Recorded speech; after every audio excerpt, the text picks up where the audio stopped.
Bueno, muy buenos días.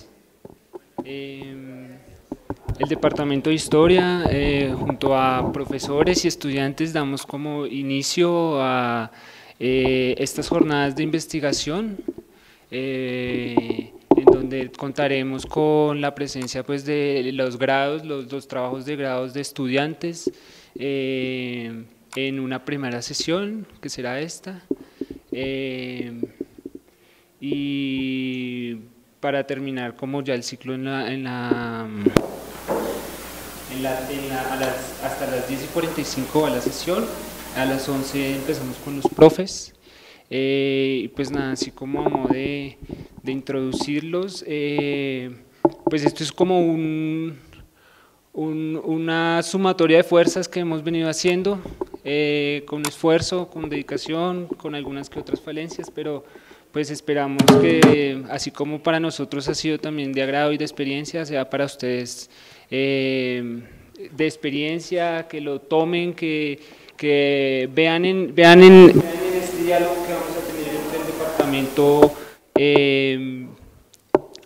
diferentes opciones, diferentes versiones, diferentes perspectivas para que pues, nuestra carrera pues, se nutra aún más después de este evento, ¿listo? Entonces, pues damos inicio con unas palabras del profe. Hola, buenos días a todas y a todos. Simplemente comentar un poco el espíritu de esta iniciativa, que fue una iniciativa estudiantil que el comité de pregrado acogió y que después se presentó al claustro de profesores y involucró a toda la comunidad académica del departamento. Y un poco la idea es que están pasando muchas cosas en el departamento y a veces ni nos damos cuenta. Ni nos damos cuenta de todo lo que se está cocinando en términos de investigación. Se ha abierto mucho el abanico de las investigaciones, los estudiantes ustedes están muy activos. De alguna manera, irónicamente decíamos que en los últimos años se ha invertido un poco la tendencia, y lo que pasa es que ustedes vienen a proponernos y nosotros nos damos abasto a todas las iniciativas que van surgiendo. Y entonces que era momento un poco de contarnos internamente como departamento qué se está haciendo, ¿sí? Qué están haciendo los colegas, qué están haciendo los estudiantes. Una cosa que por ejemplo nos parece una lástima es que a raíz de la última reforma lo que pasa con los proyectos de grado, con las tesis, con los trabajos finales, es que solo lo conoce el profesor o la profesora de referencia. Entonces, ¿por qué no generar un espacio donde eso se puedan compartir? Que es lo que vamos a empezar a hacer esta mañana. Esta mañana vamos a hacer eso y va a haber la primera tanda de profesores. Quiero subrayar que todos los colegas aceptaron. La única que no va a poder estar es Gisela, que está en Medellín por trabajos institucionales como directora, y pues vamos a ver si Marisa se recupera, estaba un poco enferma y va a poder mañana. Pero todo el mundo dijo, aceptó venir a decirnos en 10 minutos qué están haciendo, qué están trabajando, cuáles son los proyectos en curso, además para que ustedes sepan y se puedan como vincular, puedan articular lo que es la carrera con lo que es la investigación de manera fuerte.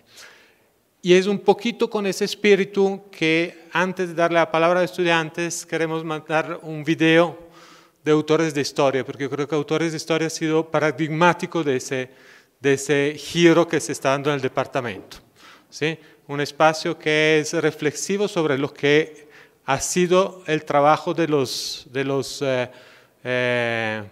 historiadores de ese departamento a lo largo de muchas décadas, que pero ha sido jalonado por los estudiantes mismos. Pues Andrés aquí detrás de la cámara, de alguna manera le toca representar a lo que es un grupo grande de estudiantes que han aprendido a manejar cámara, a manejar audiovisuales a partir de este programa. Y entonces es un nuevo lenguaje, es una nueva forma de comunicar lo que se está dando aquí, y es sobre todo un laboratorio, un espacio experiencial donde se aprende de una manera distinta a los cursos. Entonces, sin más preámbulo, arrancamos con el video de autores y después vamos a empezar a presentar los estudiantes que van a decirnos en 10 minutos lo mismo que los profesores en 10 minuticos, qué es la investigación con que están comprometidos en ese momento. Muchas gracias.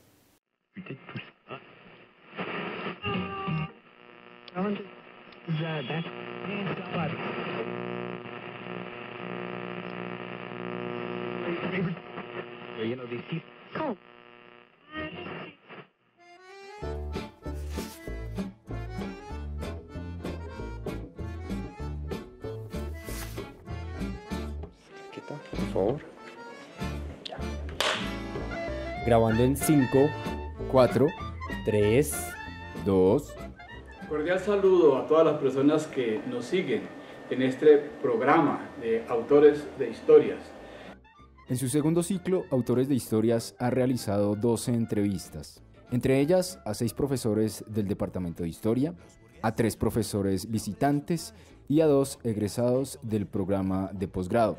La vida del profesor Paolo Vignolo, y entenderán por qué la razón de esta máscara. Eso por la guitarra fue una cosa una revelación. Muy pequeño ya tenía esa idea de que yo podía salir y andar y viajar y estar como en eso.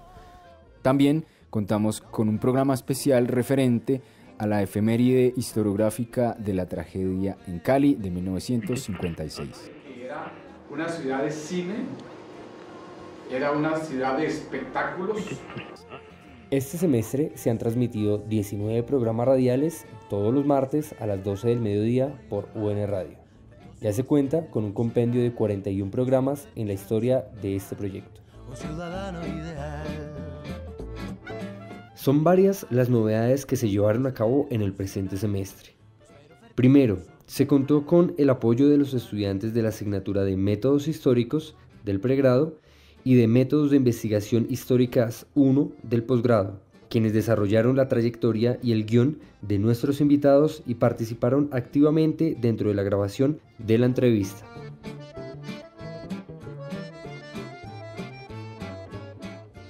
Por otra parte, es necesario resaltar la vinculación del estudiante de Cine y Televisión, Jefferson Romero, quien ha prestado un apoyo importante en los aspectos técnicos y audiovisuales del proyecto. Por último, se debe destacar los vínculos interinstitucionales logrados. Primero con la Biblioteca Central, quien nos facilitó la sala de música para llevar a cabo varias de nuestras entrevistas, con la posibilidad de tener acceso libre al público en general. Y segundo, con la Dirección de Bienestar de la Facultad de Ciencias Humanas, quienes por medio del programa de proyectos estudiantiles aportaron diversos elementos de divulgación, como lo son separadores, pósters y un pendón que acompañará nuestra escenografía tradicional. Recordemos que Autores de Historias tiene como principal propósito la promoción de la labor de los historiadores, así como la divulgación de los conocimientos históricos para que sean de uso público. Es por esto que nos alegra profundamente ver la acogida que ha tenido el proyecto. Ya son 778 las personas que nos siguen en nuestra página de Facebook, que además registra un alcance máximo de 7.000 personas por publicación. Los videos que se encuentran en YouTube se han reproducido algo más de 7.500 veces. Esas cifras nos motivan para continuar con el proyecto, que al concluir todas las entrevistas a los profesores del departamento, pretende realizar un documental en el que se recoja todo el material recolectado. Todo esto no hubiera sido posible sin el apoyo tanto del Laboratorio de Cartografía Histórica e Historia Digital como del Departamento de Historia de la Universidad Nacional de Colombia, quienes siempre han dispuesto de los recursos físicos, tecnológicos, administrativos, pero sobre todo humanos para llevar a cabo esta iniciativa. Consumiso fértil funcional, prospero fértil sano subnormal, un ciudadano ideal. Muy normal, el consumiso fértil funcional, prospero fértil sano subnormal, un ciudadano ideal. Un ciudadano ideal. Un ciudadano ideal. Un ciudadano ideal. Un ciudadano ideal. Desde la transformar. César no sabe en qué se metió. Recomendadísimo seguir sus programas por Unidad de Radio. Y pues sin más como preámbulo, damos inicio a nuestras presentaciones de nuestros estudiantes a punto de graduarse. Empezamos con Sebastián Villanueva, estudiante, compañero del departamento, que pues bueno, hizo un interesante trabajo que pues comparto mucho y pues ya veremos. Porfa, Sebas.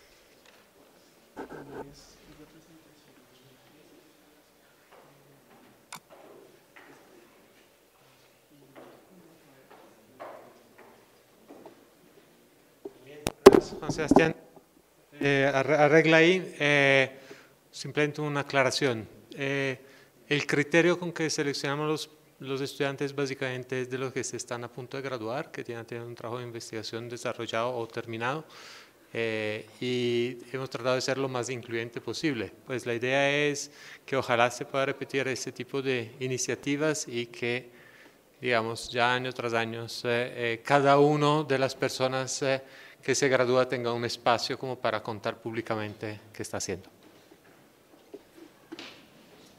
Buenos días, mi nombre es Sebastián Villanueva, ya estoy a punto de graduarme del pregrado de Historia de esta facultad. Les voy a presentar los primeros 5 minutos en lo que consistió mi trabajo, y la idea es que nosotros 5 veamos un video con el material audiovisual que se recogió en el trabajo de campo.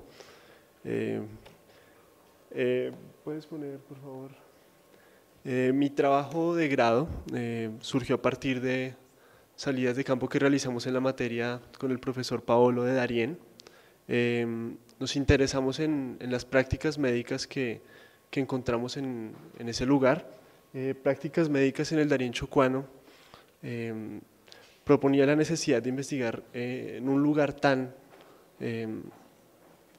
curioso por su configuración histórica de frontera, con una marcada ausencia estatal, diferentes culturas que llegaron en varios momentos del tiempo,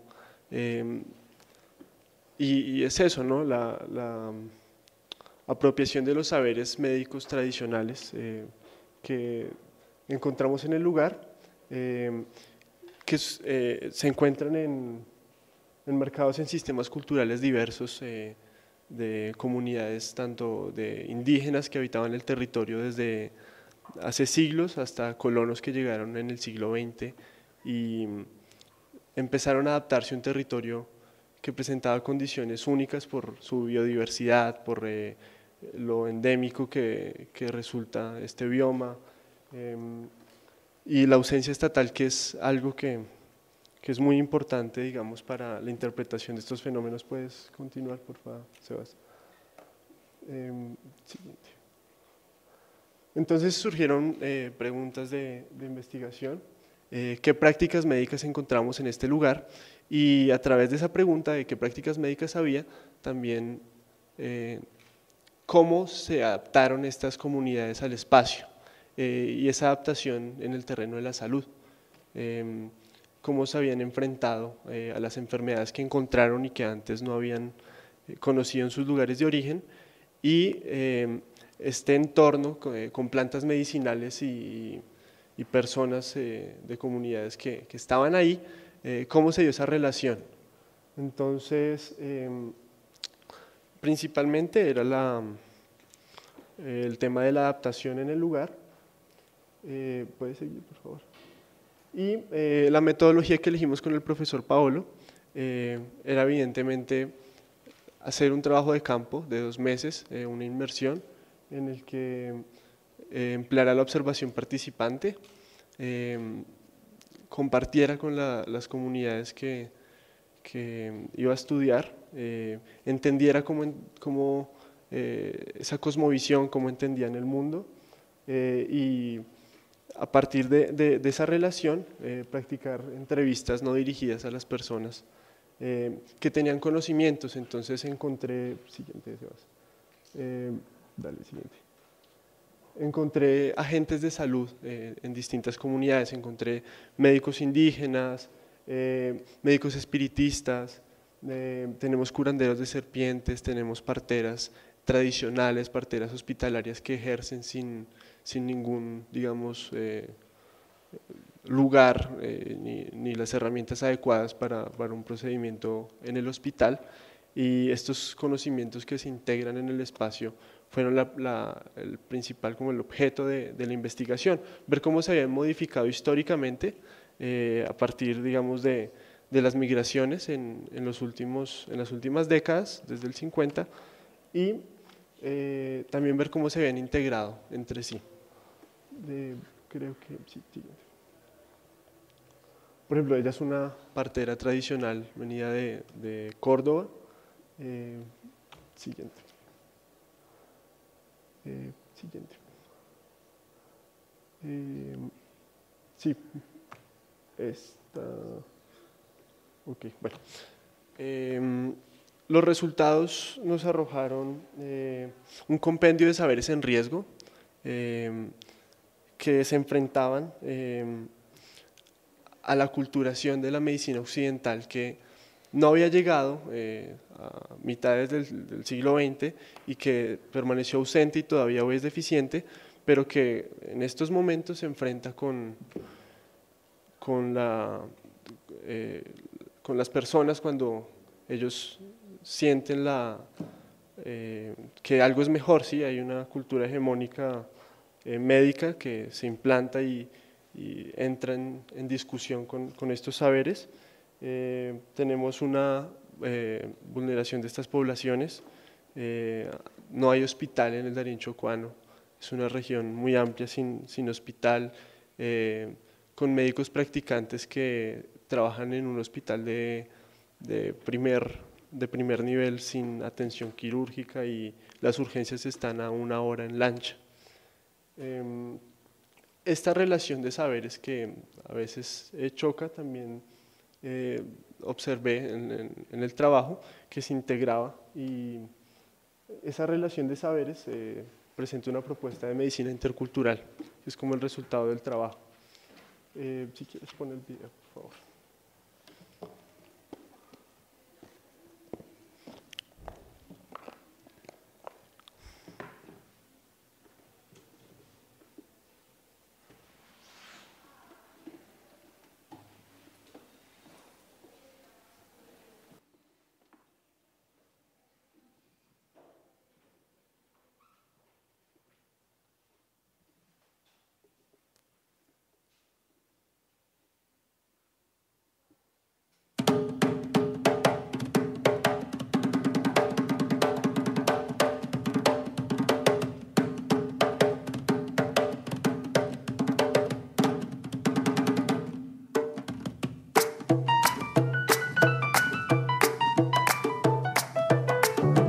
En el año 50, donde empezaron a llegar muchos colonos, aquí también venía mucha gente huyendo de la justicia. Uno encontraba cuando llega a trabajar a Cali, gente por ahí metida en las montañas, en la selva. Uno se crió aquí, caminando por debajo de las montañas, se encontraba uno con las fieras, con un tigre, oía el tigre.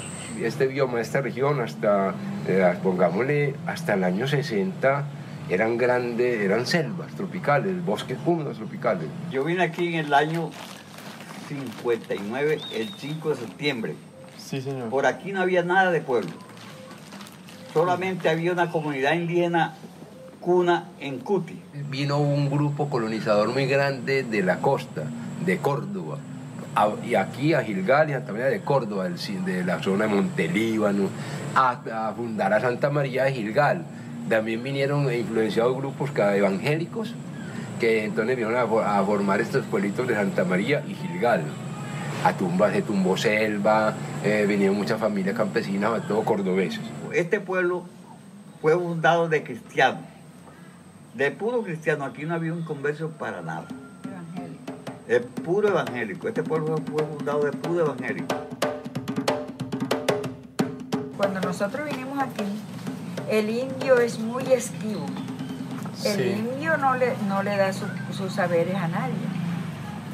El indio eso es, vea hombre, para que le dé un saber, yo no sé qué se necesita hacer. Pero ellos sabían muchas cosas porque ellos nos decían que ellos tenían plantas para curarse la dentadura. O sea que ellos a los niños los ponían a masticar de esas plantas para que no les diera caries.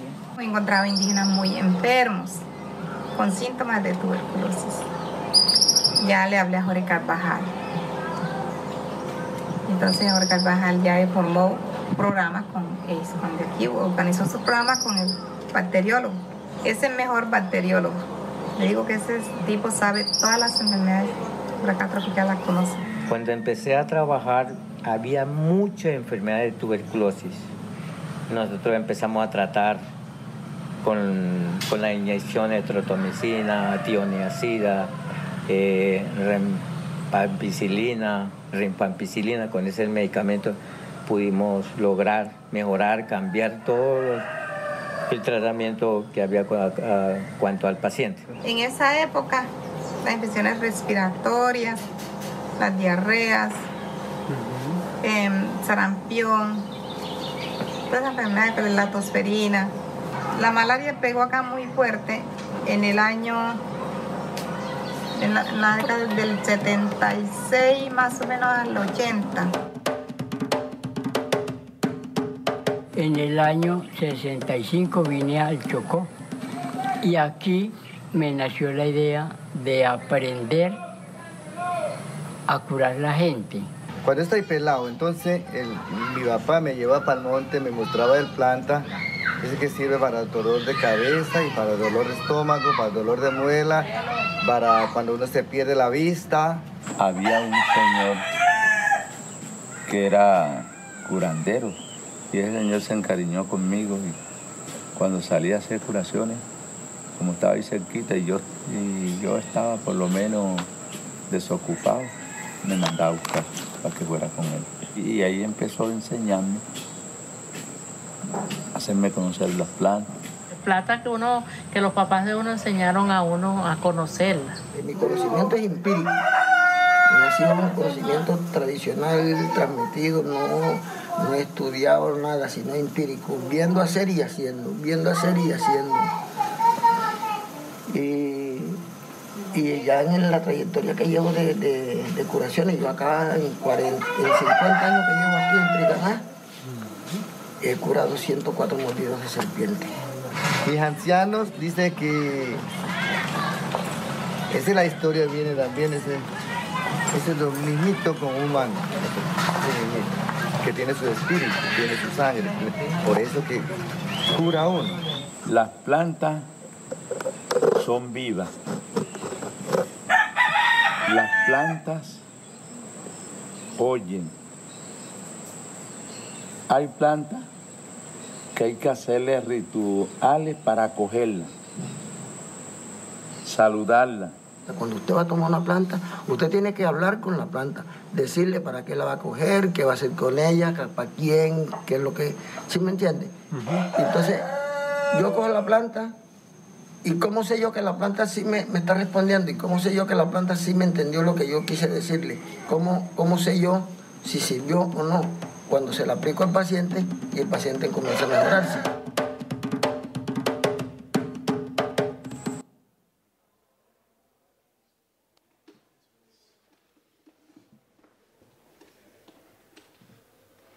Bueno, por cuestiones de tiempo no pudimos publicar, proyectar todo el video.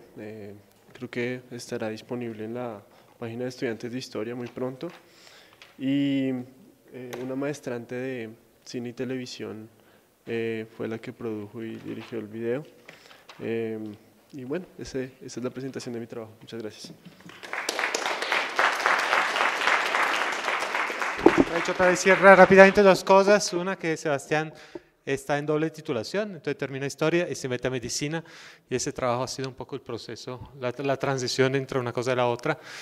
Y pues es emocionante ver caras conocidas y amigos del Darién Fuimos 15 veces al Darién con salidas de campo, y las salidas de campo es otra de las actividades muy asociada con la investigación. Stefania se los llevó ahorita a Sumapaz a varios de ustedes, que esperamos como implementar y fortalecer.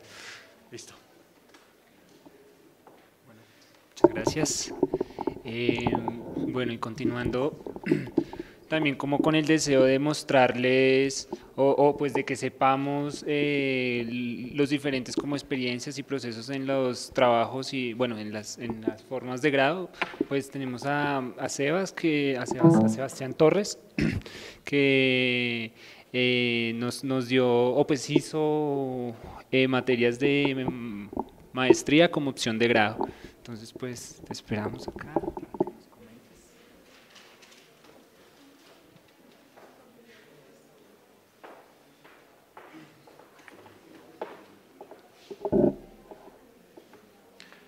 Bueno, muy buenos días, gracias por su presencia. Pues primero que todo agradecer a los muchachos de la representación, a Sebas y a Sergio, porque pues esto se venía camellando desde hace rato y pues por fin pudimos como gestar el espacio, al profe Viñolo por el apoyo que prestó y pues a ustedes pues por estar aquí. Bueno, como Mesa comentaba, yo pues soy egresado de aquí del departamento, me gradué como... pues mi opción de grado fueron materias de maestría porque quise continuar aquí el proyecto que tenía pensado para realizar en pregrado, lo quise continuar en la maestría y pues es lo que les voy a hablar un poquito. Ahorita pues estamos cortos de tiempo y pues estoy volado de clase, entonces pues voy a ir. Mi tema es sobre la historia de las barras bravas en Bogotá, entonces pues se escribe en el diario El Tiempo que fue una tarde de domingo del 30 de enero del 2000, cuando a las afueras del estadio Luis Carlos Galán Sarmiento, en Soacha, Cundinamarca, grupos de las barras Comandos Azules número 13 de Millonarios, la Guardia Albirroja Sur de Santa Fe y los del Sur Bogotá de Nacional, formaron una gresca, una de las que en Colombia poco se había visto. Las grescas se ocasionaron con motivo del doblete entre los equipos de Santa Fe versus Soacha Fútbol Club Millonarios versus Nacional. Partidos que se realizaron en el mismo día, en ese mismo escenario. Cuentan los hinchas de Millonarios que esa fue las primeras veces que miembros de las 3 barras diferentes de Bogotá se habían encontrado en un mismo lugar. Se menciona también que parte del tropel empezó por el robo de una bandera entre los comandos y la guardia. Preámbulo perfecto para lo que se viviría a las afueras del estadio, en donde hinchas del cuadro azul que no habían entrado al estadio se enfrentaban con el otro bando en disputa, los del sur. Se relata en la prensa que este primer enfrentamiento a las afueras del estadio, que se da a las espaldas de la tribuna oriental, el estadio de Soacha, los hinchas de Millonarios y Nacional armaron otra pelea de gran envergadura, que solo pudo ser disuelta por el accionar de la división de la policía de agentes antimotines, quienes con bolillos y gases lacrimógenos redujeron a los enfrentados y en su apoyo llegaron unidades de policía montada que, apretando las espuelas en las carnes de los caballos, crearon estampidas mientras arrollaban a fanáticos de lado a lado. En ese mismo instante se comenta que también en los interiores del estadio, antes del primer partido y en el intermedio del mismo, hinchas de Millonarios y de Santa Fe seguían acribillándose en el campo de juego y a patadas y puños se agredieron, ante la mirada impasible de un pequeño grupo de policías bachilleres que solo al final de la pelea en la cancha corretearon a los barras bravas y detuvieron a uno de cada bando. Pues el conflicto no terminó allí, ya que para cuando el encuentro había terminado y los hinchas de Nacional y Santa Fe fueron desalojados, los más de 2.000 seguidores de Millonarios, quienes se les escoltaba para el ingreso a Bogotá por la autopista sur, arremetían en último intento contra las fuerzas policiales en una avanzada por tratar de tomarse esta autopista. Nuevamente la caballería no se hizo esperar, esta vez junto a potentes chorros de agua de las tanquetas que acompañaban la fuerza pública. Solo de esta forma nuevamente dispersaron a los comandos azules. Bueno, les reconté un poquito de este acontecimiento. Mi interés por este acontecimiento es, pues, si bien no es el primero aquí en Colombia, se han reportado ya varios entre barras bravas desde principios de los 90, sí da un claro ejemplo de qué manera se estaba alentando al fútbol aquí en Colombia. Vemos como una ruptura ahí en cuanto a lo que se tenía como el hincha de antaño y lo que se tiene ahora como el barra brava. Pues mi interés entonces es, aparte de este acontecimiento, ver cómo pues primero en Colombia, en especial en Bogotá, emergieron las barras bravas aquí, bajo qué condiciones y sobre todo bajo qué condiciones y sobre todo a qué responde también en otros ámbitos, no solamente de las barras bravas, sino en general de la ciudad de Bogotá, a qué ha respondido esta emergencia de las barras bravas. A manera de hipótesis les puedo decir que pues a mí mi interés no es solamente una historia de las barras bravas de las barras bravas, sino más bien conectarla con diferentes aspectos de los cuales ha tenido relación. Dos de los más importantes que he encontrado y creo yo es que pues primero ver cómo las barras bravas han afectado también otros espacios públicos, como lo pudo haber sido el Estadio Nemesio del Camacho del Campín, porque, como les relaté en el recuento, este partido se hizo en el estadio de Soacha porque el estadio Nemesio del Camacho del Campín se encontraba en remodelación, en parte porque lo cito de los arquitectos, de los ingenieros civiles que realizan el estudio para la remodelación. El estadio se encontraba afectado por la cantidad de saltos que venían haciendo los hinchas desde el momento en que empezaron pues, a alentar de esta forma. Entonces vemos que no solamente se trata de un problema como comúnmente se relaciona con la violencia, sino que va un poquito más allá.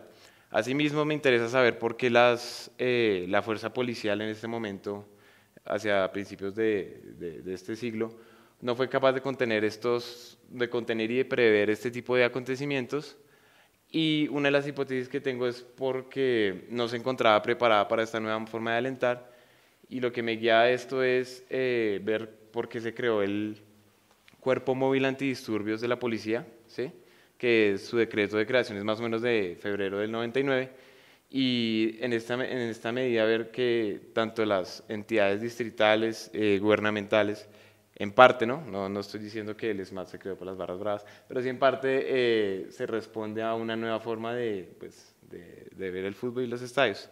En eso es lo que voy, está un poquito pues todavía sin aterrizar, esperemos que lo logremos en estos años y pues nada, los invito a que pues se queden aquí en el espacio. Lamentablemente yo, como les conté, me tengo que ir, pero muchísimas gracias por la atención y pues nos estamos viendo.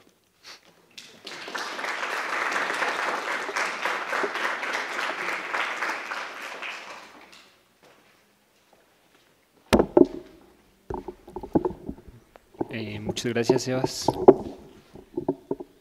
Bueno, y continuamos con Sergio, quien también pues se gradúa este semestre y pues nada, aquí te esperamos para que nos comentes.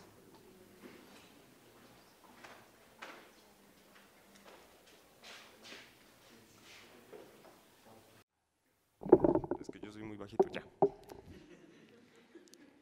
Mi nombre es Sergio Hurtado y mi monografía de grado se titula Atrapados sin salida, memoria e historia del 16 de mayo de 1984 en la Universidad Nacional de Colombia. Es básicamente una reconstrucción del día miércoles 16 de mayo de 1984 en el espacio físico de la Universidad Nacional de Colombia, prácticamente desde la mañana hasta más o menos las 5 de la tarde. ¿Cómo terminé desarrollando esta investigación? Yo fui parte del grupo estudiantil Memoria y Palabra, que desde el año 2009 prácticamente estuvo haciendo labores de rescate de la memoria del 16 de mayo del 84. La mayoría de ustedes conoce la fecha porque cuando en las semanas de inducción les contamos qué ocurrió ese día, más o menos la mayoría tiene una noción. El relato tradicional que maneja el movimiento estudiantil y del cual el grupo Memoria y Palabra se apropió es que el 16 de mayo de 1984 la fuerza pública, en ese momento la policía militarizada, el escuadrón motorizado y fuerzas del GOES ingresaron a la universidad, masacraron una gran cantidad de estudiantes. Primero se manejaba la cifra de 7 estudiantes, luego ya con el transcurrir del tiempo el movimiento estudiantil empezó a hablar de 17 estudiantes. Lo cierto es que ese dato nunca se precisó con claridad, nunca se precisaron los nombres de esos estudiantes desaparecidos o masacrados. Entonces, la motivación como por realizar la investigación fue, bueno, he venido contando esta historia muchísimo tiempo, me la han venido también contando, pero cuando hemos hecho conversatorios, porque Memoria y Palabra ha hecho conversatorios, el grupo El Rebelde Medios Alternativos ha hecho conversatorios, siempre pues invitan a uno que otro testigo de la época que muestra o que nos cuenta un acontecimiento como dramático que vivió ese día 16 de mayo, pero cuando se trata de abordar el tema como tal de la masacre, siempre se lo aborda por los lados. Nunca se habla de los nombres de los desaparecidos, de quiénes eran, incluso los que estuvieron ese día dicen, no, pues yo vi que disparaban a alguien, etcétera, que le pegaban y todo eso, pero no recuerdan a un compañero de su clase que hubiese desaparecido ese día, no recuerdan su nombre o algo. Entonces, realmente se trató de hacer un trabajo fundado en los hechos y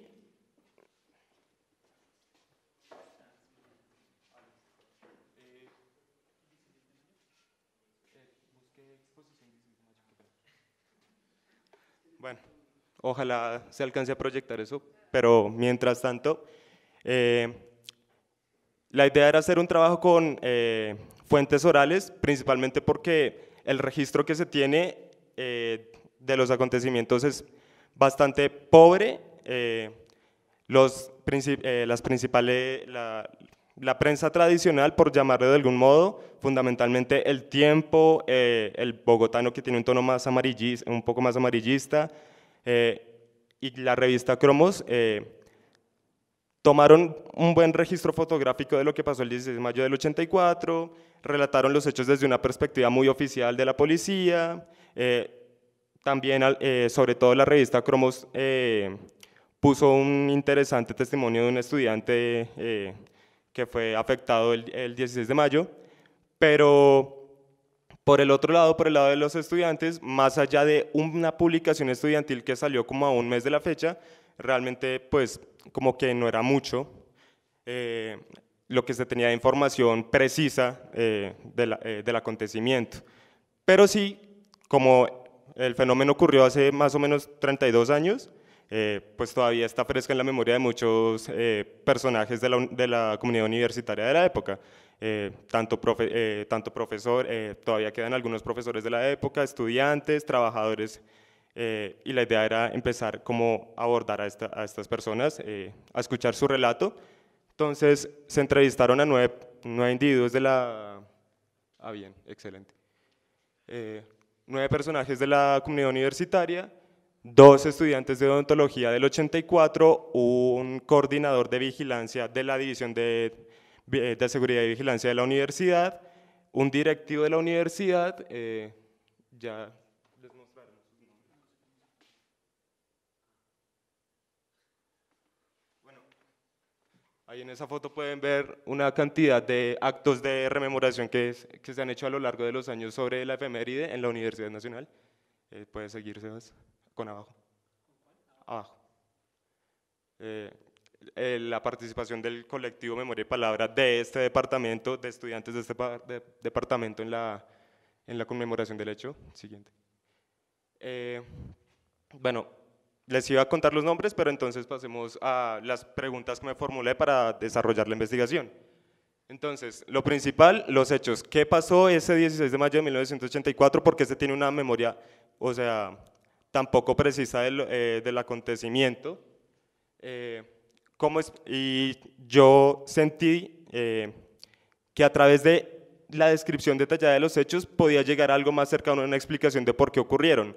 Porque cuando se echa el carretazo del 16 de mayo del 84, por lo general se apela como a la explicación contextual. No, eran los años 80, se venía del Estatuto de Seguridad de Turbay Ayala, eran épocas convulsas, y sí, efectivamente la universidad siempre ha sido una especie de laboratorio de lo que pasa social y políticamente en el país, pero hay algunos problemas en explicar por el contexto lo que pasó ese día en la Universidad Nacional, y es que justamente cuando se habla del 16 de mayo se trata de hablar de una masacre que supuestamente ocurrió en la universidad, pero se la aborda es hablando de otras masacres que ocurrieron en periodos distintos de la historia de la misma universidad. Se habla del asesinato del profesor Alberto Alaba, se habla de incluso la historia se remonta hasta el momento en que asesinaron a Auriel Gutiérrez o a Gonzalo Bravo Páez, y no se habla en concreto del fenómeno. Entonces, por eso más o menos empecé a formularme estas preguntas. ¿Cómo explicar lo ocurrido el 16 de mayo? ¿Cómo son posibles las versiones que niegan el 16 de mayo? Porque, aunque no son muy notorias, existen, y realmente yo me preguntaba cómo es posible, con toda esa carga que yo tenía encima de rememorar el 16 de mayo con el colectivo Memoria y Palabra, con el movimiento estudiantil en general, que existan tales versiones. Para mí, en el momento de empezar la investigación, era un poco difícil de creer eso, porque se tiene una memoria tan imprecisa de los hechos, y porque se conmemora y transmite la memoria del 16 de mayo de la forma en que se viene haciendo. Con eso me refiero más que todo a los contenidos concretos que tiene el ejercicio de los diferentes grupos estudiantiles de contar esa historia. Siguiente. Entonces, bueno, esas fueron como la primera etapa de investigación, consultar la prensa oficial, fundamentalmente esos periódicos que son los que hicieron un cubrimiento, así sea somero. Los que hicieron un gran cubrimiento fueron El Tiempo, El Bogotano y Cromos, los demás realmente por encima. Sebas, siguiente, qué pena.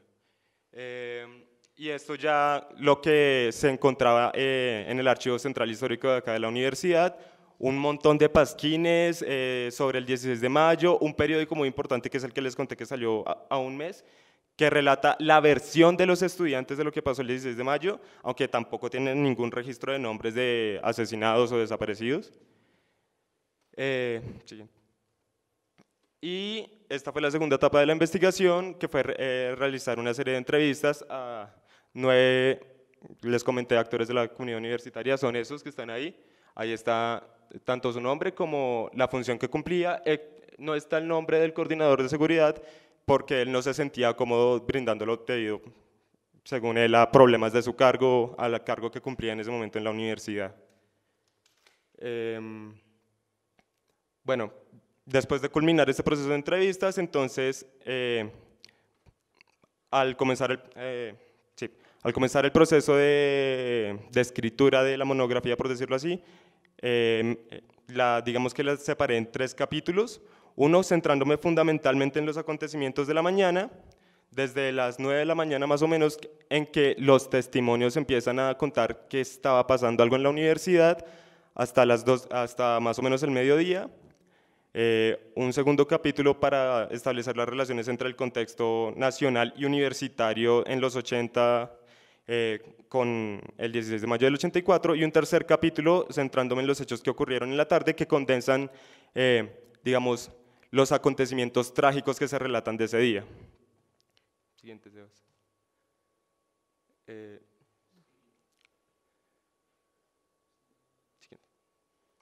Bueno, entonces, el primer capítulo lo titulé Una típica mañana bogotana, pero todos los días morimos. Empieza con el relato de un estudiante, de César Castañeda, un estudiante de odontología que estuvo ese día, el 16 de mayo, desde bastante temprano, con unos compañeros, y aquí es como el principio básico desde el que empieza siempre el relato del 16 de mayo, una conmemoración al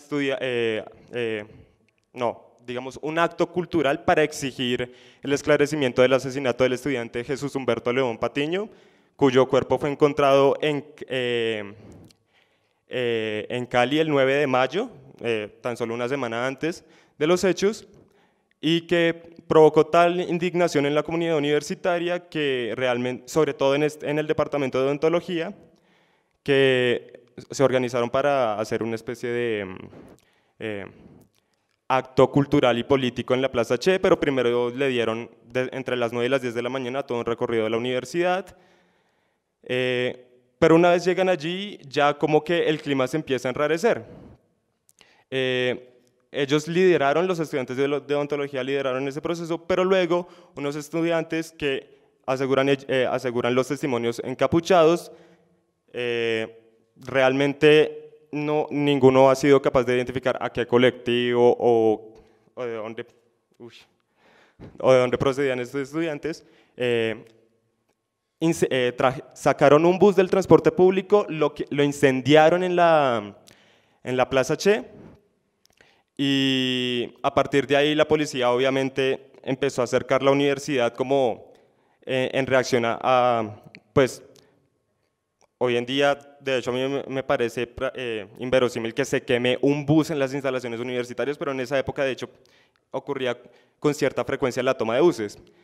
El caso fue que hacia las 2 de la tarde, y ya adelantándome al segundo capítulo porque realmente hay mucho que contar y no alcanza el tiempo, un grupo de estudiantes, con precisión, un grupo de encapuchados que no se puede asegurar que fueran estudiantes, estallaron un MIPLE en la portería de la 26, la policía estaba demasiado cerca porque tenía intenciones de entrar a controlar lo que estaba pasando, y el MIPLE alcanzó a afectar a 23 de los policías que estaban frente a la universidad, pero lo que se viene realmente no tiene justificación. La policía efectivamente está en el comunicado oficial que emitió la policía en El Tiempo, está en los diferentes relatos, entró a la ciudad universitaria, eso fue a las 2 de la tarde, y realmente, aunque estaban disparando según el testimonio del vigilante, del coordinador de seguridad de la DBS, con balas de fogueo. Persiguieron a estudiantes por toda la universidad, incluso empezaron a disparar contra las ventanas de los edificios, según el relato de varios de los estudiantes entrevistados. Incluso a los estudiantes del departamento de química les tocó atrincherarse dentro del departamento de química y amenazar a los policías con derramar ácido. Digamos que incluso un profesor de ellos fue el que tomó la idea: muchachos, acá está pasando algo muy grave, se los van a llevar por cualquier razón, entonces nosotros acá tenemos las sustancias, si ustedes yo voy a negociar con la comandante de la policía. En ese momento quien está al mando de la fuerza pública era una mujer dentro de la universidad. Dijo: nosotros tenemos estos químicos, no tememos a arrojarlos si ustedes llegan a ingresar, entonces para que negociemos una salida. Finalmente ese grupo de estudiantes logró salir por la portería de la 53, no hubo ninguna baja en ese sentido. Pero sí hubo casos muchísimos más graves, no de asesinato, no de desapariciones. A un estudiante de la Facultad de Zootecnia, delante de su prima, fue atacado por policías, le dieron un culetazo en la nuca y le dispararon en la sien y en el cuello. Uno en ese momento pensaba, bueno, si los policías fueron capaces de llegar a ese exceso de disparar a quemarropa a un estudiante, pues es bastante posible que se haya podido presentar una masacre. Desafortunadamente sigue siendo el mismo problema. Uno podría asegurar pero no hay nada que compruebe que realmente se dio. Consulté también un poco medicina legal, traté de consultar con la policía y realmente no hay registros y tampoco hay denuncias de familiares o de amigos o de hermanos cercanos a los supuestos 17, antes 7 desaparecidos que se tenían. Pero sí hubo casos bastante graves ese día. Y es más factible acercarse a la época no como la masacre del 16 de mayo, sino como el sitio, el asalto o el terror del 16 de mayo por parte de la policía. Realmente quería contarles muchísimas más anécdotas, pero me dijeron que cortara.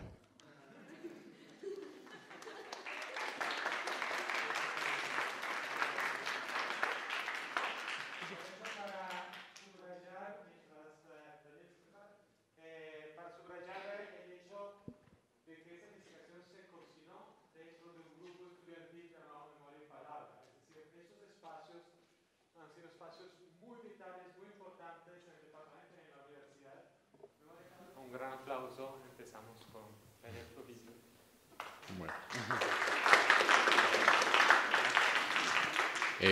Bueno, muchas gracias a todos por venir. Mi trabajo gira en torno a las emociones durante la Guerra de los 1000 días. Y más que contarles, digamos, con detalles en qué resultó la investigación, quisiera como meterme un poquito más, retroceder un poco y reflexionar un poco sobre cómo una idea llega a convertirse efectivamente en una monografía, ¿no?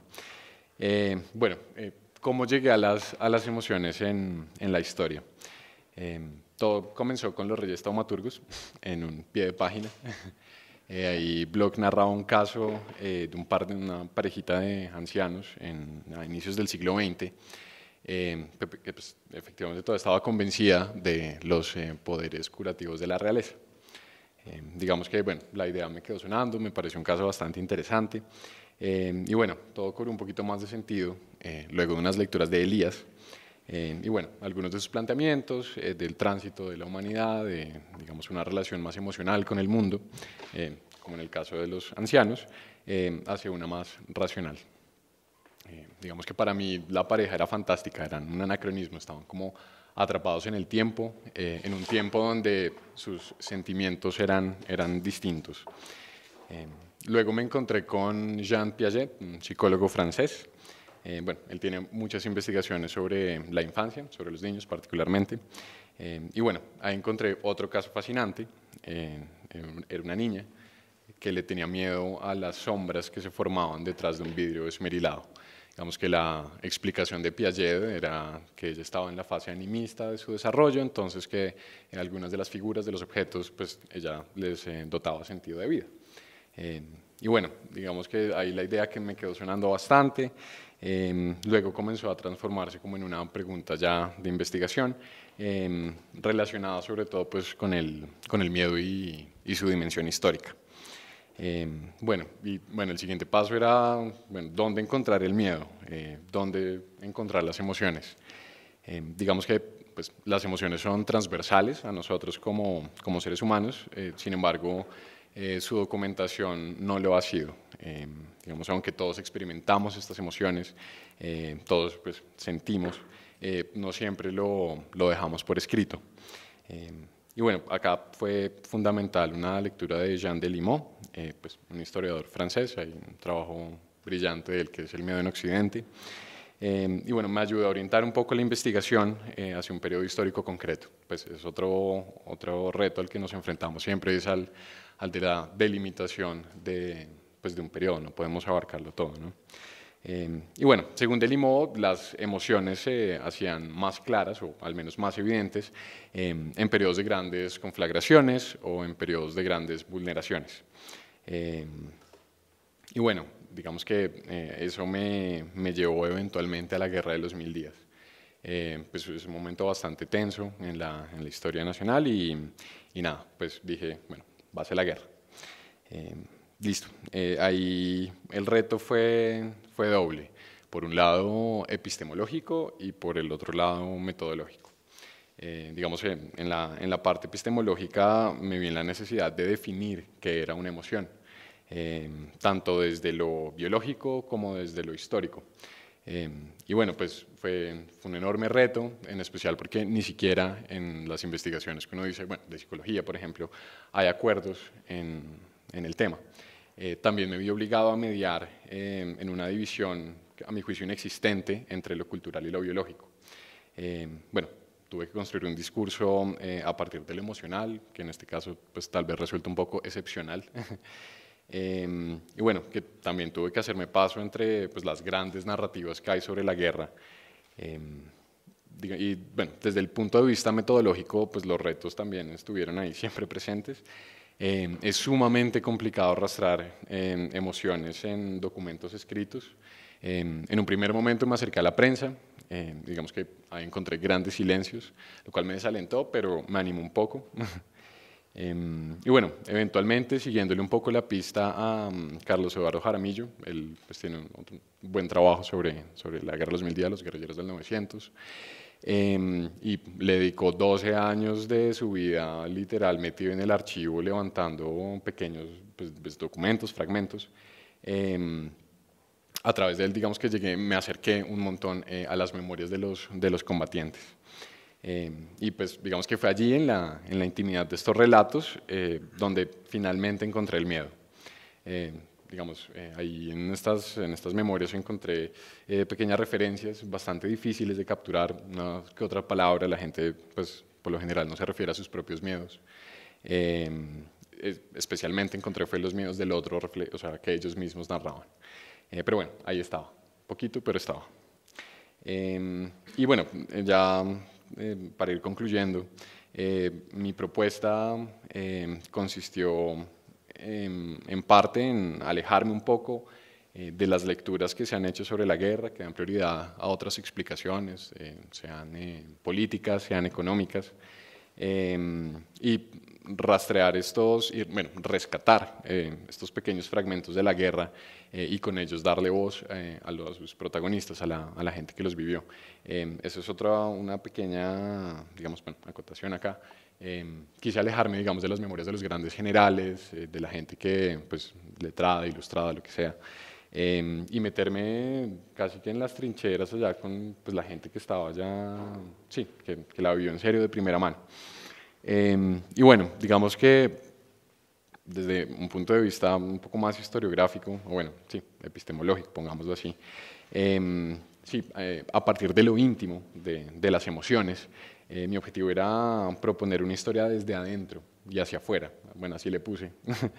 Y sí, con ello ofrecer una posibilidad distinta, una alternativa, una propuesta pues, diferente para leer los procesos históricos, sí, hacerlo desde adentro. Bueno, todo esto me llevaría a una inmensa red emocional durante la guerra, en la que el miedo solo constituye un pequeño eslabón. Pues la gente siente muchas otras cosas más que miedo. Eso fue lo único que exploré, pues, o sea, sigue abierta ahí la beta investigativa. Pude trabajar con prácticas como el reclutamiento forzado, descubrí cosas maravillosas, no sé, que el machete cambió de significado, de ser como el compañero del campesino, un arma que infundía miedo con solo mencionarla. Encontré transformaciones en el significado de los espacios, cómo la casa se convirtió, pues pasó de ser un sitio de seguridad a un sitio de vulneración, cómo las plazas se convirtieron pues pasaron de ser un sitio de reunión a un sitio de exhibiciones públicas, de gente mutilada, por ejemplo, y cómo esto afectó a las personas. Y sobre todo, pues ya para finalizar, descubrí que no hubo una sola guerra, sino hubo muchas. Y que pues, el campo de batalla no solo fueron los montes, ni bueno, las ciudades en las que se libraron pues, los combates, sino que también pues, hubo un montón de luchas por dentro, en el ámbito emocional, en la intimidad de las personas. Y bueno, también me parece interesante explorar pues, la temática de las emociones. Ahorita, pues, los acuerdos de paz, acabamos de terminar un largo proceso de guerra y tal vez también vale la pena, pues más allá de revisar los hechos, las cuentas, los números, pues meterse un poquito tal vez en la piel de las otras personas en un ejercicio un poco de empatía y reflexionar como, sí, sobre lo que sentimos, que al fin y al cabo pues es una parte bastante importante pues, de lo que nos hace seres humanos. Y ya. Muchas gracias.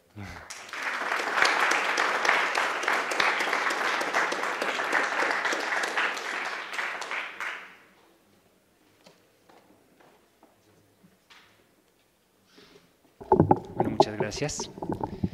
Seguimos con la presentación de María Paula Orozco, entonces.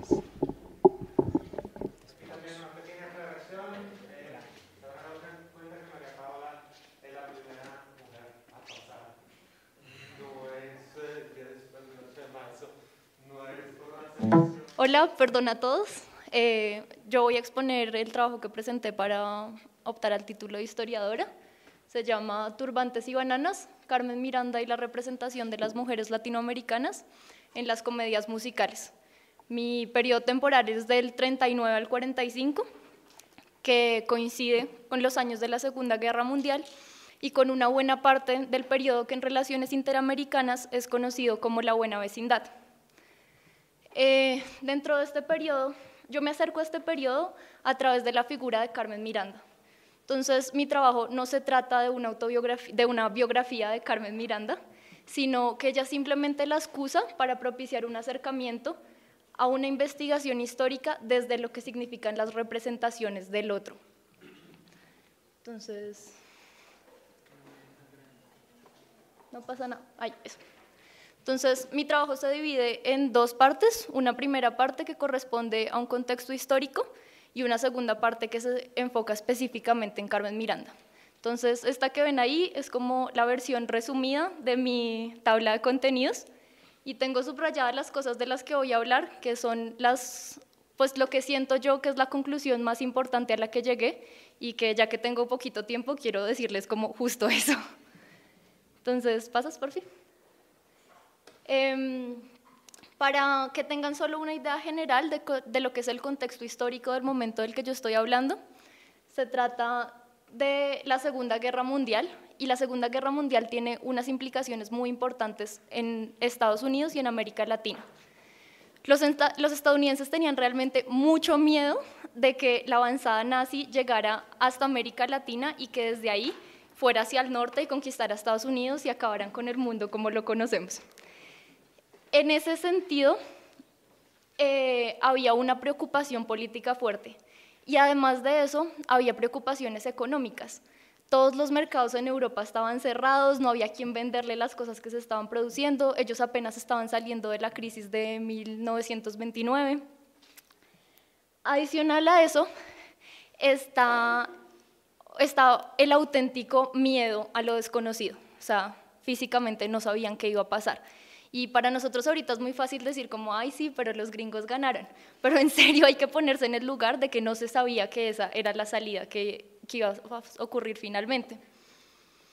Dentro de ese marco lo que ellos dicen es como, bueno, ¿qué hacemos entonces? Tenemos que coger a los latinoamericanos de aliados porque si no los tenemos de aliados van a llegar los nazis y van a acabar con todo. Pero en la práctica uno ¿cómo hace eso? O sea, uno ¿cómo conquista a una gente con la que te llevas peleando 100 años? Lo que deciden ellos es cambiar las representaciones que se tienen de los otros. Entonces, ya no mostrar a los latinoamericanos como gente perezosa, bruta y negra, que además era con toda la connotación del periodo, sino mostrarlas con características positivas. En este marco, el cine fue una herramienta privilegiada, porque el cine tiene por un lado imagen y video, y por otro, la gente va a ver películas con los escudos abajo. Uno no espera que te bombardeen con información política o publicitaria, sino que realmente lo ves como un medio de entretenimiento y en ese sentido vieron en él un potencial gigante.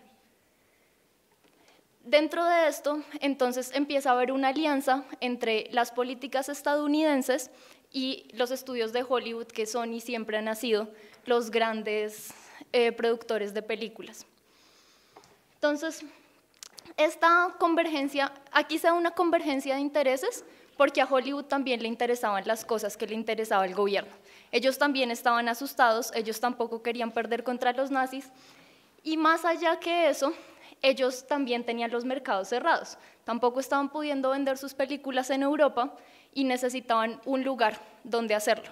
En ese momento las clases medias latinoamericanas aparecen como la perfecta salida al problema y la opción es hacer películas que le gusten a los latinos para que los latinos las compren y nosotros tengamos algo para hacer. Sin embargo, es muy importante recordar que esta convergencia entre los intereses políticos del gobierno y los intereses económicos de Hollywood no significa una identidad en los discursos. O sea, esto no significa que ellos estén diciendo exactamente las mismas cosas. Y eso es lo que sostengo, es una de las cosas que sostengo fuertemente en mi trabajo, y es que al final, por sus mismos intereses económicos, Hollywood se desvió en muchas cosas de lo que se suponía que tenía que hacer para que el esfuerzo de guerra funcionara. Y parte de esas muchas cosas en las que se desvió es la representación que hicieron de Carmen Miranda como esta mujer. ¿Puedes pasar, por favor? ¿Pasas una más, por favor? Otra. No, otra. Ya, esta es Carmen Miranda, que es la representación súper estereotipada de una mujer latinoamericana con trajes, con un traje que se vuelve completamente extravagante y en la que ella es otra cosa que no es una persona, es una simple atracción. Así vuelves a... Entonces, algo que se ha dicho muchas veces en las investigaciones sobre Carmen Miranda es que en realidad ella era una persona con muchísima agencia.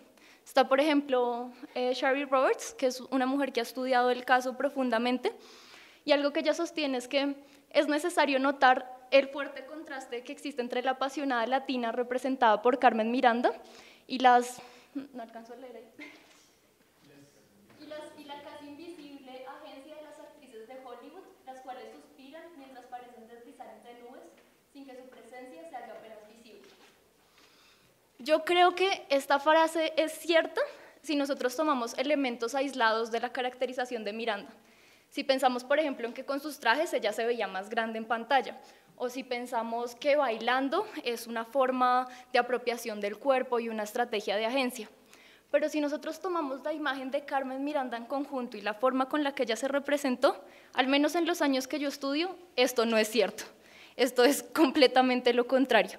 Son las mujeres estadounidenses las que tienen agencia y es Carmen Miranda la que aparece como lo que yo llamo un florero narrativo. Entonces, el caso de esta película es súper particular y es muy divertido porque ese es el cartel con el que se promocionó. Se llama Down Argentina Way, salió en 1940.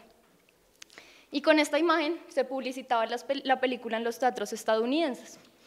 Aparece gigante la imagen de Carmen Miranda y su nombre aparece en el mismo tamaño del de Dawn Arshen y Betty Grable, que eran dos actores súper importantes del momento. Sin embargo, en la película, Carmen Miranda aparece 2 minutos, literalmente 2 minutos, en los que no tiene ninguna significación para la historia, simplemente hace una escena de baile, de bailar y cantar en una taberna al comienzo. Entonces, si ella no tiene ninguna función narrativa, ¿por qué aparece así de grande en el cartel? Es porque es realmente muy atractiva para el público estadounidense. Y yo me concentro en eso, en explorar, pero ¿qué la hacía tan atractiva? ¿Qué era lo que funcionaba ahí? ¿Pasas por fin? No podemos decir que era una identificación de la gente que veía las películas hacia el personaje, porque eso es imposible. Normalmente algo que funciona en Hollywood es que se hacen close-ups a la cara de los personajes y con eso uno se puede acercar a los sentimientos, a los ojos, a ver el interior del otro. Ese es el caso, por ejemplo, de esta imagen de Betty Grable en la que ella en ese momento está súper triste porque se acaba de enterar de que su novio nunca va a volver de la guerra. Y está el caso contrario de Carmen Miranda. Ahí los close-ups no funcionan para que nosotros podamos entrar en ella como personaje. El close-up funciona solo para que podamos consumir su imagen. Y esto está asociado además con la gesticulación de las actrices. Mientras está Betty Grable con la carita así como de tranquila, eso también tiene una significación y se contrapone a los grandes gestos de Carmen Miranda que están asociados con lo bárbaro, con lo extranjero, con lo jocoso y que terminan provocando justamente eso, simplemente risa. ¿Pasas por fin? A esto además se le suma que Carmen Miranda en sus películas está incapacitada para comunicarse verbalmente. Ella siempre juega el papel de mujeres latinoamericanas, bien sea argentina, cubana o brasilera, dependiendo de la película, y nunca habla ni español ni portugués, solo habla broken English y termina diciendo cosas que no significan nada en ninguno de los dos idiomas. El caso más fuerte de esto es esta película, That Night in Rio, que es del 41, en la que ella se entera de que su pareja estuvo con otra mujer, está histérica, empieza a intentar reclamarle a él, le grita, le lanza cosas, está muy alterada y él, que es un gringo, le dice muy calmado, invalidando todos los sentimientos de ella, English is not that kind of language, keep it down. Como, cálmate, el inglés no es para estas cosas, el inglés no es eso. Entonces, con esto vemos que no nos podemos identificar con Carmen Miranda porque entendamos sus sentimientos o su historia y ni siquiera podemos pensar en ella como un personaje con el que queramos asociarnos porque no es un personaje ni suspicaz, ni inteligente, ni que haga que la historia fluya, que son los elementos que en Hollywood siempre han sido lo que marca a los personajes principales y lo que nos permite a nosotros como audiencia acercarnos a la forma como el otro ve y querer a ese personaje. Entonces,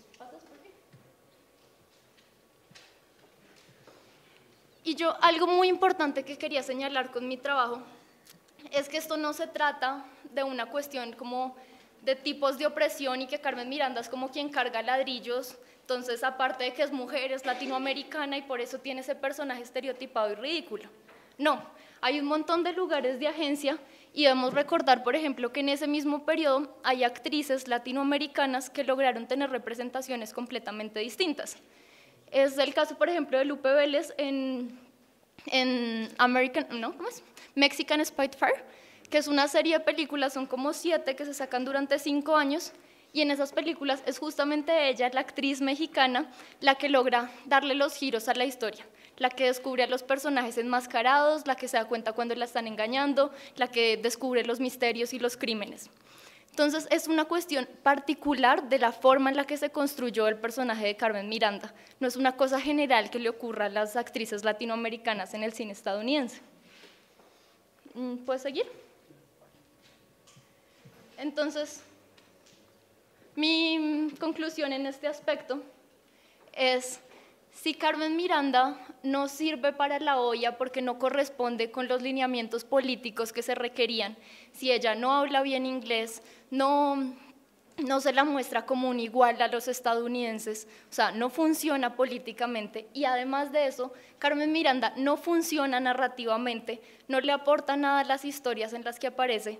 Entonces, ¿cuál es la función de ella en las películas? ¿Qué es lo que hace que en el primer cartel que vimos su nombre esté gigante y su imagen esté de cuerpo completo ocupando la mitad de la imagen?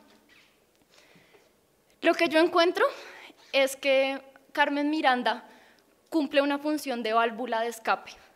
Ella tiene 2 ventajas muy grandes, que es chistosa y que es sexy. ¿Y por qué eso es importante en ese momento? Decir que es chistosa es evidente. Estamos hablando de la Segunda Guerra Mundial, la necesidad de reír, al menos mientras el telón estaba abierto, es muy fácil de explicar. Y la cuestión de que ella sea sexy también es importante porque en 1939 se empieza a aplicar un código de ética súper estricto, un código moral súper estricto en Hollywood, en el que no se pueden mostrar a las actrices blancas sexualizadas. Y Carmen Miranda aparece ahí, por el ladito. No es negra como para que tengamos que pensar en ella como el otro, que no podemos ni siquiera mirar en ese sentido, y no es blanca como para que sobre su cuerpo recaigan los códigos morales de Hollywood. Es el punto perfecto en términos raciales para que puedan recaer sobre ella los deseos suprimidos y ese nicho de sexualización de la imagen femenina que estaba vacío en ese momento debido a los lineamientos de los códigos de Hollywood. Es además la importancia de que sea chistosa en el sentido de que nos estamos riendo de un otro que no es tan otro como para que ni siquiera podamos mencionarlos, que es el caso de los nazis, y no es nosotros como para estar poniendo en el nosotros esos valores malos de estupidez, de torpeza, de falta de herramientas comunicativas.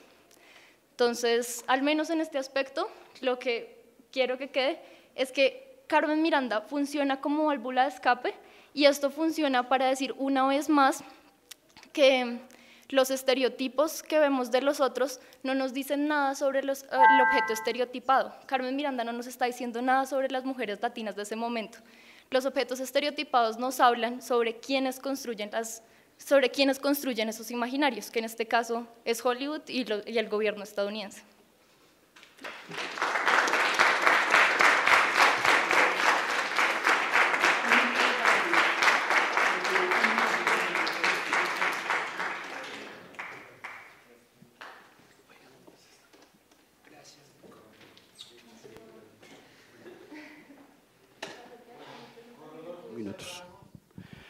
Este trabajo se elaboró bajo la tutoría del profesor Mauricio Archila. Más adelante comentaré cómo es una construcción colectiva, no solo el profesor y mía, sino prácticamente del Departamento de Historia. El plan que voy a seguir a continuación para la exposición, planteamiento del problema, marco conceptual metodológico, resultados y las conclusiones. Quise presentarlo de una manera pedagógica también pensando en los compañeros de otros semestres que muchas veces tienen las inquietudes cómo se investiga. Entonces voy a dar algunos tips frente a cómo se realizó la investigación. Lo primero es lo que nos suelen decir como los lugares de enunciación, las preocupaciones, o sea, toda investigación nace de uno como historiador, uno tiene que reconocer cuáles son sus preocupaciones, cuál es su posición en el tiempo presente y por eso va al pasado a indagar cosas con inquietudes frente al futuro. En ese sentido, parte de mis inquietudes tiene que ver con un problema histórico en relación a cómo se ha venido contando la historia del maoísmo en Colombia, problemas de conocimiento en relación a cómo se aprende de experiencias, o sea, cómo uno aprende, cómo otros aprenden, cómo los guerrilleros comunistas aprendían de las experiencias pasadas, tanto de China como de la Unión Soviética. Y también pues está la preocupación historiográfica de con qué herramientas analíticas se viene realizando este tipo de investigaciones. Esas eran mis preocupaciones. En ese sentido, pues se empieza un largo trabajo para construir el planteamiento del problema. Lo que nosotros empezamos a rastrear en la prensa es cuál es el interés que tenía el Partido Comunista con la Revolución China. Hay un discurso construido de que el Partido Comunista se relaciona con China a partir de los años 60, la Revolución Cultural, que fue un fenómeno pues, mundial, que todo el mundo lo conoció, y lo que nosotros estamos indagando es, antes del 60, ¿qué pasaba? Y lo que nos encontramos es que hay un gran interés por parte del Partido Comunista para acercarse a la Revolución China. Logramos datar archivos desde el 38, archivos de prensa, tanto del Partido Comunista como de otras expresiones liberales y digamos editoriales, digamos sin mayor pretensión política, de dar a conocer lo que estaba pasando en la Revolución China, en el contexto de la Segunda Guerra Mundial, la invasión chino-japonesa, y todo eso se fue rastreando en la prensa. Buscando esos archivos nos encontramos con otros que ni sabíamos ni se habían reportado por ningún lado, digamos, esto es fruto del azar, que uno se encuentra con documentos como este de 1948, no antes registrado en la historiografía. Inclusive siguen dudas si este producto fue del Partido Comunista o simplemente de gente interesada por conocer de la experiencia china e ir intentando aprender de esto para aplicarlo a la condición concreta de Colombia, en pleno contexto de violencia de Colombia. Nos dimos a la tarea de tener que construir la base empírica. El labor arqueológico, como dice el profesor Archila, que yo hice para rastrear esto, me llevó a consultar bibliotecas personales, públicas, de sindicatos, y poder encontrar toda esa producción editorial que el Partido Comunista había hecho, ya algo olvidada, libros poco consultados, y entonces encontramos que desde las empresas editoriales pues hay una gran producción de artículos, documentos políticos que es la revista del partido, también artículos, reseñas, y en el periódico del partido, uno de los periódicos como el Voz Proletaria, varios artículos, varios reseñas. Y mire que aquí lo estoy datando desde el 49, porque las primeras imágenes que son del 38, periódico como Tierra, pues ya se veía ese reconocimiento y esa inquietud por la Revolución China. Todo esto son como parte de los materiales que fuimos encontrando, recuperando. Pues se habla de la biblioteca ideal, que es la construcción que se hace para esta investigación. Como lo dije, estamos construyendo la base empírica. Y entonces nos encontramos con que el Partido Comunista pues tiene una gran simpatía, efectivamente, y lo expresa en parte de libros como este que más adelante vamos a señalar, ¿sí? También nos encontramos que a nivel internacional el Partido Comunista de China está supremamente interesado en hacer de su experiencia un modelo y llevarlo a América Latina.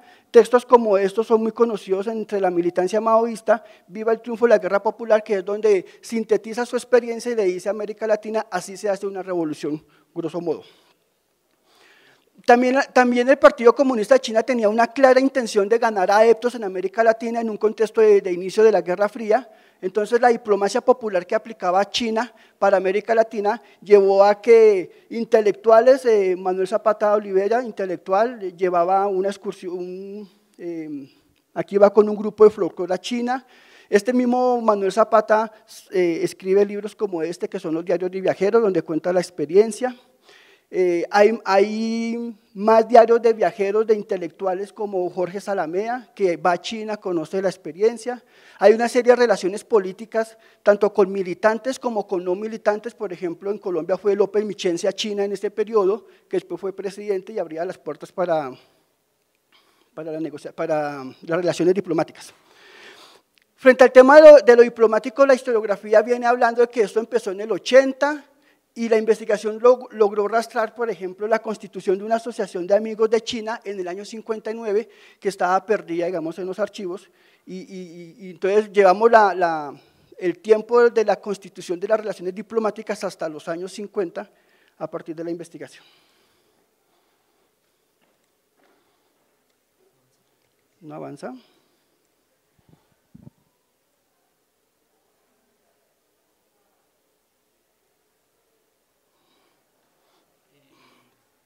Bueno, continuando con la construcción del problema, nos encontramos que en medio de todo ese contexto de los años 50, 60, las simpatías del Partido Comunista de Colombia con el chino se empiezan a distanciar en medio del contexto del conflicto chino-soviético, hasta el punto de que es en 1963 cuando el Partido Comunista de Colombia decreta, orienta que no vuelve a publicar nada de la prensa, en su prensa frente a China, y esto se convierte como el punto de quiebre para distanciarse. De ahí entonces encontramos que surge lo que en Colombia se llama el PCC y el PCC-ML, que es digamos como el germen de los grupos maoístas en Colombia, y entonces nosotros nos empezamos a partir, digamos, de ese recorrido construyendo el problema, llegamos a la necesidad de un balance historiográfico, en donde aquí nos interesaba mucho ver cómo otros historiadores habían tratado las fuentes primarias. Nos encontramos pues que carecían de unas fuentes que nosotros logramos encontrar, no había una correspondencia con las citas que hacía, etcétera. Son cosas que uno encuentra en un balance historiográfico. También nos inquietaba cómo habían utilizado conceptos teóricos para explicar, digamos, ese proceso que se daba en el seno del comunismo, y también nos interesaba en el balance historiográfico ver las pautas metodológicas que otras investigaciones habían hecho. De todo eso nos encontramos que es el profesor Fran Molano quien hace una explicación más sucinta frente al fenómeno del maoísmo en Colombia. Es uno de los trabajos más robustos, fruto de una maestría aquí de historia, y el segundo trabajo que se enumera ahí, que se estudió, fue el trabajo del profesor Mauricio Archila, pues que es un gran ensayo de 80 páginas, que son como los dos únicos trabajos que habían. En ese sentido, la tesis aportaba un vacío historiográfico porque son temas que no se habían tratado. Y aquí recuerdo lo que decía el profesor Medófilo Medina en el evento cuando se constituyó el doctorado aquí en Historia, que él hacía un llamado a los historiadores a investigar este tipo de organizaciones que, pese a que son minúsculas y que no han tenido un papel muy protagónico en la historia de Colombia, merece la pena ser estudiadas por nosotros.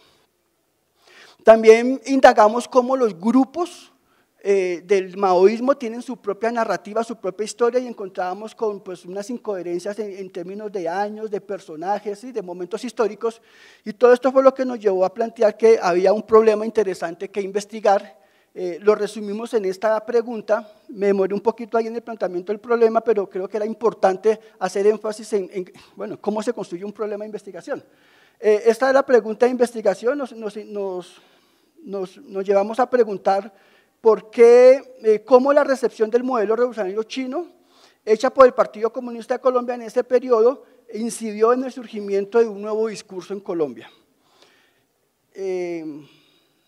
Voy a detenerme un poquito en la parte metodológica, pero solo señalando una cosa que la he nombrado el pregrado como estrategia investigativa. Para todos es claro que uno entra a historia y hace el pregrado y se gradúa, entonces uno dice, claro, pues el pregrado hace parte del proceso de investigación. Yo tuve la ventaja de escoger mi tema de investigación en el segundo semestre. Yo me di la tarea de poder ordenar curso por curso y en la medida de lo posible, y si los profes me dejaban, ir avanzando en las investigaciones, en ensayos, ¿sí? Eso es un llamado que yo hago porque creo que pues digamos que el camino usual es, yo veo las materias y defino mi tema en el último semestre o en el último año y arranco con la investigación. Cuando yo digo que el pregrado es una estrategia de investigación, es que todo lo que nos ofrece el Departamento de Historia realmente si uno es juicioso, le sirve para su proyecto de investigación. Cada capítulo que yo construí, previo fue un ensayo de algún curso. Algunos capítulos fueron ensayos de 2 o 3 cursos que yo le iba dando el toque de acuerdo al curso que exigía, y eso me permitía ir avanzando. Varios capítulos fueron publicados, digamos, en versión de artículos en la revista Goliardos. O sea, es muy importante el instrumento que tenemos, Goliardo, como una revista, porque ahí pasa por comité editorial, pasa por discusión de pares, pasa por revisión de estilo, y eso es muy importante. Lo mismo el participar en eventos como este. Ya una presentación anterior a esta había hecho hace años, cuando los representantes hicieron otra jornada de investigación, mostraban los avances. De igual forma, logré llevar parte de la investigación a congresos nacionales e internacionales, y todo eso significa que es una construcción colectiva, ¿sí? Un ensayo revisado por un profesor en un curso, después yo lo tomo y sigo trabajando, por eso decía al principio, no solo es una producción del profe Archila y mía, sino que es una producción del departamento, y pues yo podría enumerar varios profesores que pasaron por este proceso de investigación, digamos en un acto consciente. Yo trabajo desde el punto de vista teórico el concepto de la recepción. La recepción, yo llego a la recepción porque atendiendo las recomendaciones de la profesora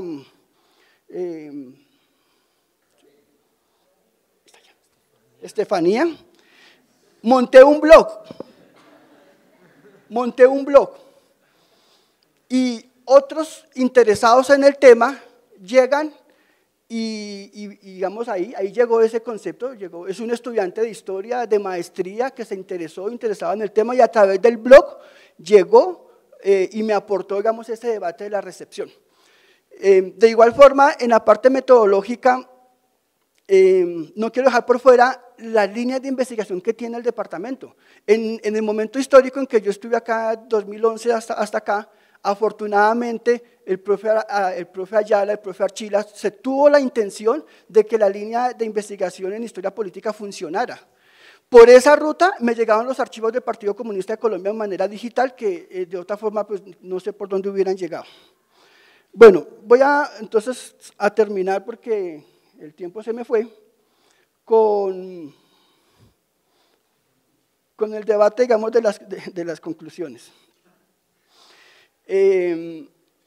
Mire, el asunto no es solo, bueno, algo que aprendí del profe Amaya es que uno va contando historias, pero a su vez uno va haciendo historia, ¿sí? Los capítulos de mi tesis pues son una narrativa donde yo voy contando historias, a veces cuento la misma historia que ya se conoce, pero en medio de ese proceso yo voy dando como unas pautas de las novedades que va encontrando la investigación, fechas que se tenían de procesos que iniciaron, no sé, X acá, pero entonces yo digo, no, las fuentes empíricas demuestran que fue 2 años atrás, 1 año adelante, ¿sí? La construcción de la base empírica de toda esa bibliografía ideal que logramos construir, de los libros, de los folletos, de las revistas, nos permitió, digamos, hacer historia, ¿sí? Entonces, la tesis es una narrativa de todo el proceso del Partido Comunista de Colombia del 49 al 63, pero el aporte del historiador es explicar cosas para poder comprender.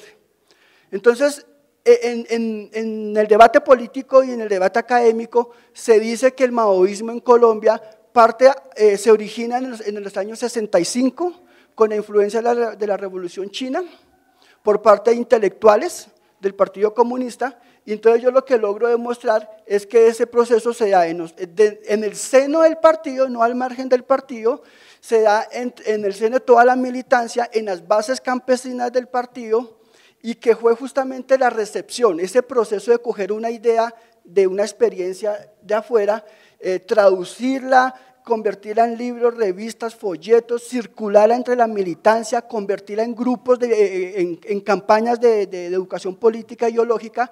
La militancia coge esas experiencias junto con su propia práctica, resignifica todo eso, lo aplica en su diario quehacer, que es un diario quehacer de resistencia, de guerra contra el Estado, liberales, conservadores, bueno, todo ese contexto de la guerra, ¿sí? Y van sacando sus propias síntesis. Entonces yo logro demostrar y explicar cómo el maoísmo surge en el seno del Partido Comunista, la recepción se convierte como en ese vehículo, ese camino para que ese proceso se diera, y esto me llevó por último a decir que me tuve que abocar en debates de cómo es la realidad, cómo se aprende, cuál es la base teórica para sustentar ese tipo de aprendizajes. Yo balbuceo en mi tesis frente al tema de la complejidad, porque se solía explicar que los factores externos como la revolución china y el conflicto chino-soviético era lo que determinaba, otros decían que no, que lo que determinaba era el debate aquí en Colombia, de la guerra contra los liberales, conservadores, etcétera, y yo demuestro que sea un proceso de fusión de lo externo y lo interno, ¿sí? Y que eso fue lo que determinó que el discurso surgiera en el seno del comunismo y se constituyera como una propuesta política después de que el Partido Comunista expulsa a los maoístas de su interior. Muchas gracias.